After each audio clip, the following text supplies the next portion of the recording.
Halo teman-teman bahas saham, kembali lagi dengan channel bahas saham.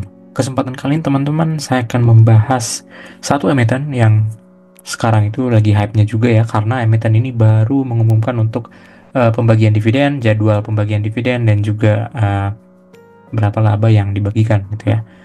Dan kenapa saya membahas emiten ini? Karena emiten ini baru saja mengeluarkan laporan keuangan kuartal pertama di tahun 2025, dan jujur teman-teman ini membuat saya bingung, dan uh, saya juga ingin mengulik laporan keuangan ini karena laporan keuangan ini kebetulan berkaitan dengan standar baru dari internasional ya, dari akuntansi, standar akuntansi, yaitu PSAK 117 kontrak asuransi. Nah teman-teman, langsung saja saya tertarik sebenarnya dengan emiten ini karena eh, kalau dilihat emiten ini dia rutin memberikan dividen, kemudian dari sisi laba juga ya not bad ya, dan ditambah lagi emiten ini merupakan anak usaha dari Pertamina, ya mungkin banyak kontra juga ya dengan emiten ini. Nah langsung saja, untuk emiten ini kan tadi sudah mengeluarkan laporan sampai dengan kuartal pertama di tahun 2025, dan ternyata laporan ini sudah diupdate dengan standar baru, yaitu PESA 117. Jadi di sini secara sekilas ya teman-teman, beberapa dampak dari PESA 117 itu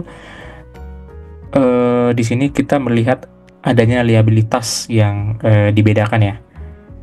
Ini pertama, liabilitas klaim yang sudah terjadi dan liabilitas cakupan yang masih berlangsung. Sebenarnya saya juga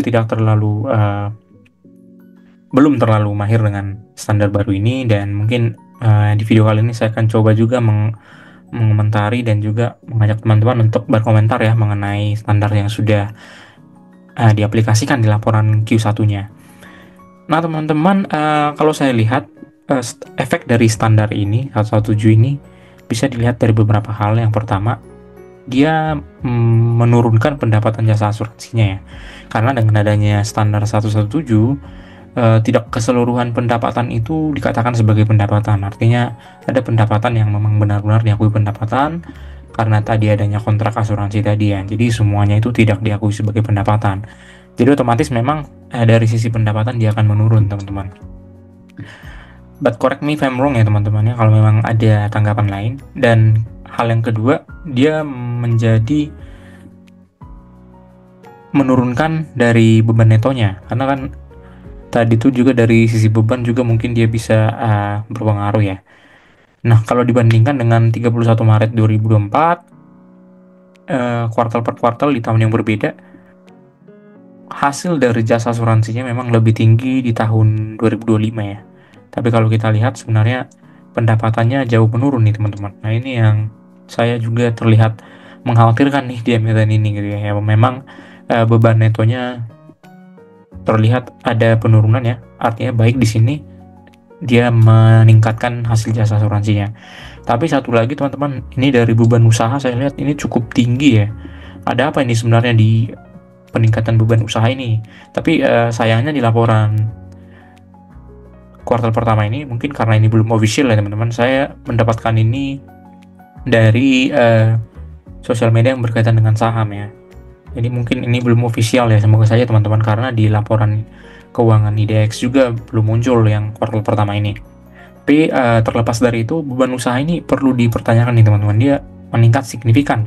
Dan inilah secara langsung yang mengakibatkan laba tahun berjalan ini signifikan juga menurun ya, dan juga pendapatannya memang teman-teman. Nah kemudian kalau secara komprehensif memang dia signifikan meningkat ya. Tapi kalau dilihat penerapan PSAK 117 ini, sebenarnya memang pendapatannya yang sudah menurun ya teman-teman untuk Tugu ini di kuartal pertama 2025. Tapi memang secara overall bisa saya simpulkan sih, emiten ini terjadi penurunan ya labanya ya, sampai dengan kuartal pertama. Kalau kita bandingkan kuartal per kuartal, ya tentunya ini cukup bisa dijadikan suatu acuan ya tentang emiten ini apakah sebaiknya dibeli atau tidak gitu ya teman-teman. Nah sekarang emiten ini kan sudah mau membagikan dividen sampai dengan kalau tidak salah come date-nya nanti di tanggal 9 ya teman-teman, di pasar reguler. Nah memang dividen yang dibayarkan juga cukup menarik, dan saya tertarik dengan emiten ini karena dia selalu rutin membagikan dividen gitu ya.